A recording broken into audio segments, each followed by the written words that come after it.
waktu dan kesempatan yang telah diberikan kepada saya. Perkenalkan, nama saya Hetis Guntur. Di sini saya akan menjelaskan yang pertama, rancangan bujur sangkar Latin. Pada kondisi tertentu, keheterogenan unit percobaan tidak bisa dikendalikan hanya dengan pengelompokan satu sisi keragaman unit-unit percobaan, tetapi memerlukan penanganan yang kompleks. Salah satu rancangan yang mampu mengendalikan komponen keragaman satu unit percobaan lebih dari satu sisi komponen keragaman adalah rancangan bujur sangkar Latin. Rancangan bujur sangkar Latin mengendalikan komponen keragaman unit-unit percobaan dari dua arah, atau sebutlah arah baris dan arah lajur. Beberapa contoh kasus yang memerlukan penanganan lebih dari satu arah adalah percobaan di daerah perbukitan atau kemiringan dan arah mata angin, percobaan ban mobil atau posisi muka atau belakang dan posisi kanan atau kiri, percobaan berbagai efektivitas berbagai jenis mesin atau sifat kerja dan operator, serta masih banyak lagi. Salah satu yang perlu diperhatikan dalam penerapan rancangan bujur sangkar Latin ialah banyaknya perlakuan yang dicebohkan harus sama dengan ulangan. Perlakuan hanya muncul sekali pada setiap barus dan lajur. Dengan memperhatikan kondisi tersebut, rancangan bujur sangkar Latin akan menjadi suatu rancangan yang sangat tidak efektif bila percobaan tersebut melibatkan perlakuan dalam jumlah besar. Yang berikutnya, pengacakan dan bagan percobaan. Contoh kasus, suatu penelitian melibatkan 4 perlakuan, yaitu A, B, C, dan D. Dengan penempatan perlakuan diacak berdasarkan posisi baris dan lajur. Dengan demikian, diperlukan 4 posisi baris dan 4 posisi lajur. Oleh karena posisi perlakuan tersarang pada posisi baris dan lajur, maka banyak unit percobaan yang perlu diperhatikan adalah 4 kali 4 unit percobaan. Penempatan perlakuan harus memperhatikan kendala bahwa setiap perlakuan hanya muncul sekali pada arah baris dan hanya muncul sekali pada arah lajur. Salah satu cara untuk mendapatkan penempatan perlakuan yang tepat dapat diambil 3 langkah utama sebagai berikut. Yang pertama, tempatkan perlakuan pada arah diagonal secara acak. Yang kedua, acaklah penempatan baris. Yang ketiga, acaklah penempatan lajur. Dengan demikian, akan diperoleh salah satu kemungkinan dengan bagan percobaan sebagai berikut. Yang pertama, penempatan perlakuan secara diagonal. Nomor baris 1, 2, 3, 4. Nomor baris 1 dengan perlakuannya A, B, C, dan D. Nomor baris kedua dengan perlakuannya B, A, C, D. Dan yang ketiga dengan perlakuannya D, B, A, C. Dan yang keempat dengan perlakuannya C, D, B, A. Dan nomor lajunya 1, 2, 3, 4. Terima kasih. B. Pengacakan penempatan baris. Nomor baris 3, 2, 4, dan 1. Untuk perlakuannya, nomor baris ketiga DBAC. Nomor baris kedua perlakuannya BACD. Nomor baris keempat perlakuannya CDBA. Nomor baris ke-1 perlakuannya ACDB. Sedangkan untuk nomor laju yaitu 1, 2, 3, dan 4. C. Pengacakan penempatan laju. Nomor baris 3, 2, 4, dan 1. Untuk perlakuannya nomor baris ketiga BCDA. Untuk nomor baris perlakuan kedua yaitu ADBC. Untuk nomor baris keempat perlakuannya yaitu DACB. Untuk nomor baris pertama perlakuannya yaitu CBAD. Dan nomor lajunya yaitu 2, 4, 1, dan 3. Bentuk tabulasi datanya dapat disajikan pada tabel di samping.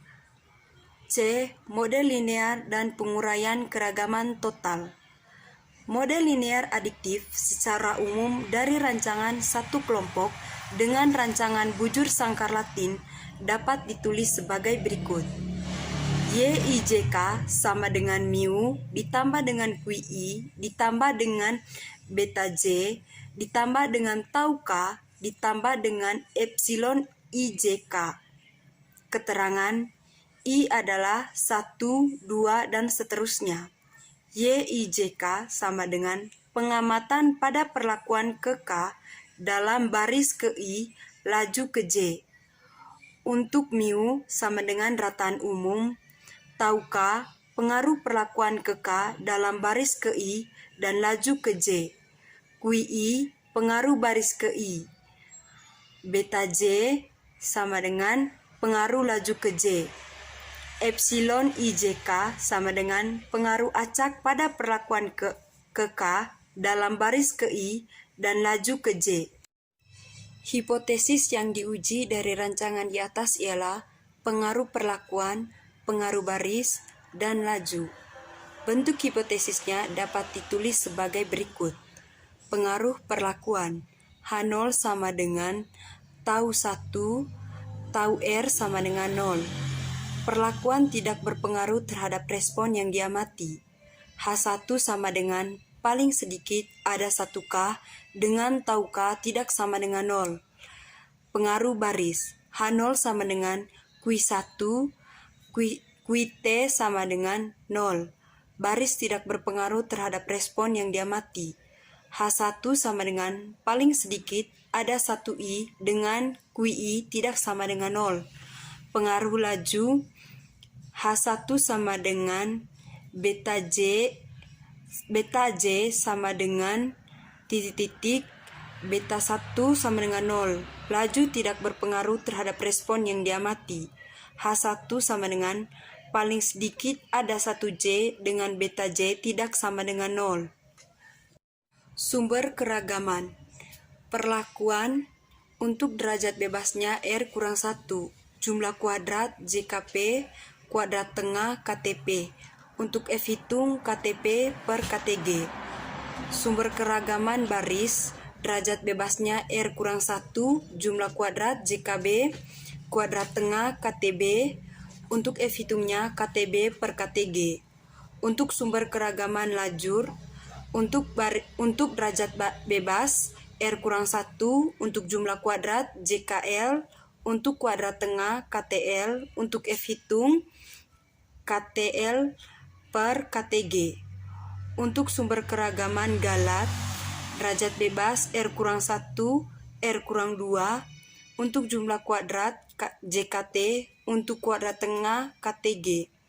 Untuk sumber keragaman total R kuadrat dikurangi 1 untuk jumlah kuadrat JKT. Baik, terima kasih atas waktu dan kesempatan yang diberikan kepada saya. Di sini saya akan menjelaskan langkah-langkah perhitungannya sebagai berikut. VK sama dengan faktor koreksi. VK sama dengan Y kuadrat per R kuadrat. Dan untuk JKT-nya jumlah kuadrat total. JKT sama dengan sigma R I sama dengan 1, sigma R J sama dengan 1, sigma R K sama dengan 1. Jadi YIJK kurang Y bar dikuadratkan sama dengan sigma YIJK kuadrat kurang VK. Untuk JKP-nya, JKP sama dengan jumlah kuadrat perlakuan. JKP sama dengan sigma R I sama dengan 1, sigma R J sama dengan 1, sigma R sama dengan 1. Y bar I kurang Y bar rata kuadrat sama dengan sigma kuadrat K per R kurang VK. Dan di sini saya akan menjelaskan JKB. JKB sama dengan jumlah kuadrat baris. Untuk JKB-nya, sigma R sama I sama dengan 1, sigma R J sama dengan 1, sigma R K sama dengan 1. Y bar I rata kurang Y bar kuadrat sama dengan sigma YI rata kuadrat per R kurang VK. Dan di sini saya juga akan menjelaskan JKL sama dengan jumlah kuadrat lajur. JKL sama dengan sigma R I sama dengan 1, sigma R J sama dengan 1, sigma R K sama dengan 1. Y bar I rata kurang Y bar rata kuadrat sama Baik, terima kasih waktu dan kesempatan yang telah diberikan kepada saya. Perkenalkan, nama lengkap saya Maria Goretti Asni Alju. Saya dari Prodi Agronomi NPM 2130-1159. Baik, di sini saya akan menjelaskan sedikit tentang efisiensi relatif atau ER dari RBSL. Tingkat efisiensi dari RBSL akan dibandingkan terhadap RAK. Jika baris dalam kolom RBSL dianggap blok dan dalam RAK, maka efisiensi sebenarnya membandingkan rancangan tanpa kelompok dan dengan kelompok. E. Perbandingan nilai tengah perlakuan. Beberapa metode yang terdapat digunakan untuk membandingkan nilai tengah perlakuan diantaranya beda nyata terkecil atau BNT, beda nyata jujur atau BNJ. Uji perbandingan berganda Duncan atau DMTR. Dan perbandingan linear antara perlakuan atau kontras. F. Beda nyata terkecil. Hipotesis dari perbandingan tengah metode BNT ini adalah sebagai berikut. E. Beda nyata jujur. Perbedaan mendasar yang terlihat dari BNJ dengan BNT yaitu pada pengetahuan nilai ke QI. Pada metode BNJ, untuk semua perbandingan perlakuan yang mungkin ditetapkan, kepasangan perlakuan akan menerima kesalahan sebesar QI atau 2,6 sama dengan 5/12% sama dengan 0,413%. Nilai kritis dari BNJ dapat dirumuskan sebagai berikut. BNJ sama dengan QIA sama dengan P sama dengan DBG SY sama dengan JKT per R. Terima kasih waktu dan kesempatan yang telah diberikan pada saya. Sekian dan terima kasih. Perkenalkan, nama saya Sabius Nalu. Di sini saya akan melanjutkan presentasi dari pemateri sebelumnya. Saya menjelaskan tentang uji wilayah berganda Duncan. Uji Duncan didasarkan pada sekumpulan nilai beda nyata yang ukurannya semakin besar, tergantung pada jarak di antara pangkat-pangkat dari dua nilai tengah yang dibandingkan. Dapat digunakan untuk menguji perbedaan di antara semua pasangan perlakuan yang mungkin tanpa memperlihatkan jumlah perlakuan. Langkah perhitungannya, yang pertama, urutkan nilai tengah perlakuan. Biasanya di sini urutannya menaik. Yang kedua, hitung wilayah nyata terpendek untuk wilayah dari berbagai nilai tengah dengan menggunakan formula berikut.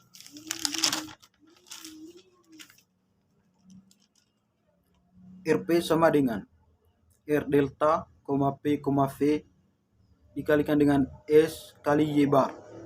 RP sama dengan R delta, P, V dikalikan dengan akar kuadrat dari KTG per R.